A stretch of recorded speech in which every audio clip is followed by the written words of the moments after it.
The last paper in this session is Infinity Stream. Christopher is a student at UCLA working with Tony Nowatzki. Please go ahead, present your paper. Perfect. All right, so today I'm here to present Infinity Stream and how we've used in and near memory compute in a programmer-friendly and portable manner. So there's an ongoing trend where memory latency is lagging behind compute performance. And what this means is that data movement is becoming prohibitively expensive. So in response, new compute paradigms have been proposed. So on one end, we have in-core, which is very expressive but has limited parallelism. On the other end, we have in-memory. So in-memory, we have near memory, where we introduce a little bit of compute logic closer to the data. And the programs will look similar to in-core, just without control flow, but it still suffers from limited parallelism. So let's take a look at an example, the PointNet++ algorithm.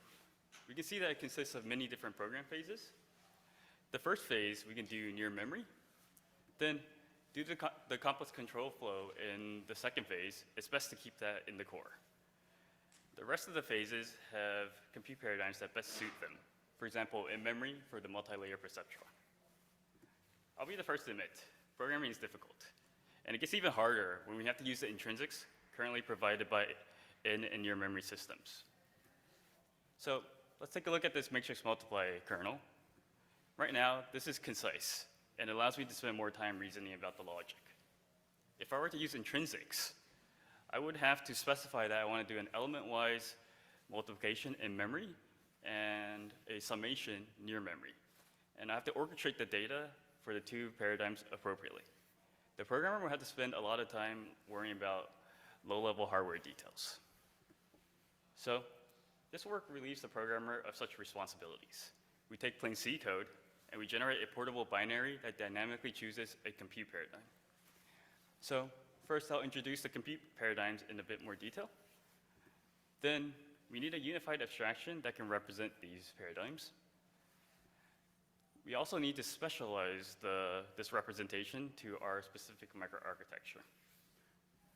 Finally, we need to partition our approach into a static phase and a dynamic phase. So let's take a closer look at the compute paradigms. Near memory compute offloads computation closer to the data. In this example, we'll move the computation to where the C array resides. This will reduce the total amount of data traffic present. We can support complex memory access patterns with reduction capabilities. Once again, the limitation is that there's less parallelism. On the other hand, we have in-memory compute, where we augment existing memory technologies with compute capabilities. So instead of storing data in the conventional bit parallel data layout, we'll transpose it to bit serial. That way, we can perform conventional operations using a series of bitwise operations. And this is performed in massive vector parallelism across hundreds of thousands of bit lines on a chip. But in order to do this, we need to make sure that all arrays are precisely distributed and aligned, down to the specific bit line. So now that we're a bit more familiar with the two compute paradigms, what would a programmer have to consider if we were to use such a system? Now, first of all, they have to meet the requirements for each of the compute paradigms individually. If they want to combine multiple compute paradigms together, they would have to adjust the algorithm accordingly to take advantage of this fact. And finally, they would ideally want a single binary that can target a variety of microarchitectures. The goal of this work is to hide all of this from the programmer, using a combination of the compiler and runtime. So first, how are we going to make a representation that describes all the compute paradigms? So for near memory, we use sequential semantics, where it operates on one element at a time. We need to describe a memory access pattern and the associated computation. For in-memory compute, in order to describe the parallelism available, we use n-dimensional tensors. We need something to describe the data alignment, and we also need to reduce some communication through spatial reuse. Finally, we need some way to translate data between the sequential and parallel represent phases of the code. So For a 1D filter, we can represent the first access of array A with a memory access pattern, which will encode with a stream node.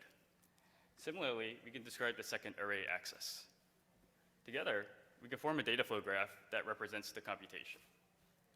What we can notice is that if we have a contiguous memory access pattern, we can unroll this into a tensor. But there still remains one problem. How are we going to map this data to the hardware? So we propose a global lattice space. So this global lattice space represents a virtual vector substrate where each cell is a virtual vector lane that will eventually get mapped down to some physical vector lane. We're able to describe n-dimensional alignment, and in this case, this is a 2D lattice space. We can represent tensors as rectangles, or more generally, hyperrectangles for n dimensions. But, we notice right now that the first element of vector A is operating on nothing. And if we look at the code, we know this isn't the case. So we need to introduce a move node to fix this alignment problem. The move node will shift the data along a particular dimension. Now this matches the original program. Let's look at a more complicated matrix vector multiplication example. We can represent the element-wise multiplication part with this data flow graph. Now, how do we do the summation, which is a reduction operation? For our compute nodes, we have a flag that annotates that it's a reduction operation along a particular dimension. And what this instructs the hardware to do is perform a reduction tree. However, if we notice towards the end, there's a significant amount of wasted parallelism, so it's best to finish the stragglers with a near memory operation. But come on, we can be a lot more ambitious and do more than one dot product, right? So how about we do 4? In this case, we need some way to duplicate vector B. And if we look at the data flow graph right now, currently, most of the values in A are missing their corresponding value in B. So in order to fix this, we have a broadcast node. The broadcast node copies a tensor a couple times along a particular dimension.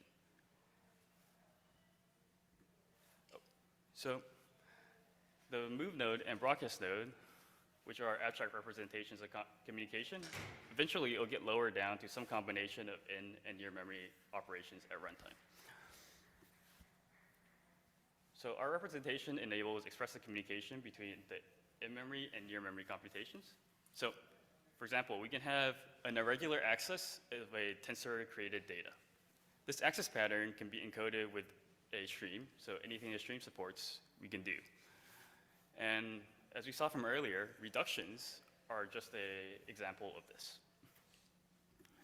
We can also construct a tensor with sparse or irregular accesses. So the key idea is that if we have an irregular access, but most of the workload is in wrestling parallel, we don't want to waste the performance parallelism provided by in-memory compute. So we can set up the data such that it's now in a contiguous tensor. So let's consider how we're going to lower our representation down to hardware. So how do we map a tensor to the many SRAM banks in our system? So our system is composed of many SRAM arrays. And the key question is, what are the effects of tiling on interbank traffic, so network traffic? For simplicity, I'll merge all the SRAM arrays into one. So let's consider an 8x8 submatrix. So we want to have some way to map a tile to each one of the banks. For example, we can use a row tiling scheme, or we can also try a square tiling scheme. Now, if we want to move the tensor to the right, we actually prefer row tiling to square tiling. So we can perform the corresponding moves at each tile, and the striped data represents data that must be sent to the next bank. So in this case, we can see that the square tiling scheme ends up generating more traffic, while the row tiling scheme generates none. So if we were to move to the right, we would prefer something more akin to the row tiling scheme. Now, if we move the tensor down, we could perform the same operations and come to the realization that we would actually prefer the square tiling scheme to the row tiling scheme. As you can see, the row tiling scheme generates a lot more traffic than the square tiling scheme.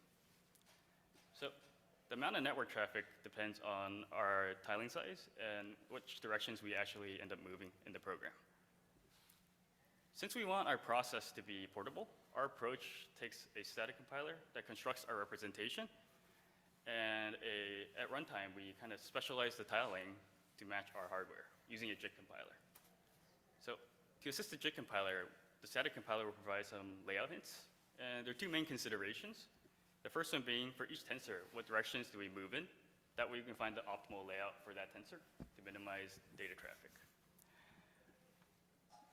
There's also another consideration. If two tensors are used in the same computation, they have to have matching tiling schemes, otherwise they won't align properly. So besides the near memory compute components and augmenting the SRAM technology, we also require additional hardware support for in-memory. So the first component is a tensor transpose unit, which will transpose data elements to and from bit serial formats. We also need a layout override table.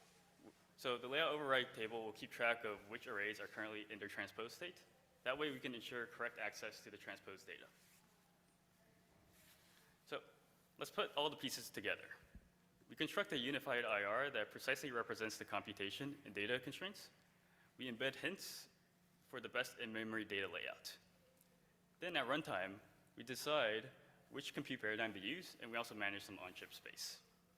The JIT compiler will perform the tiling, and we have some hardware support for our compute paradigms. We simulate using Gen 5 with partial AVX FITOL support. For a 64-core system, we have 144 megabytes of L3 cache. Our system overhead is 6.252%. So when we evaluate on a set of workloads with regular parallelism, we can see that both near memory and in memory perform well individually.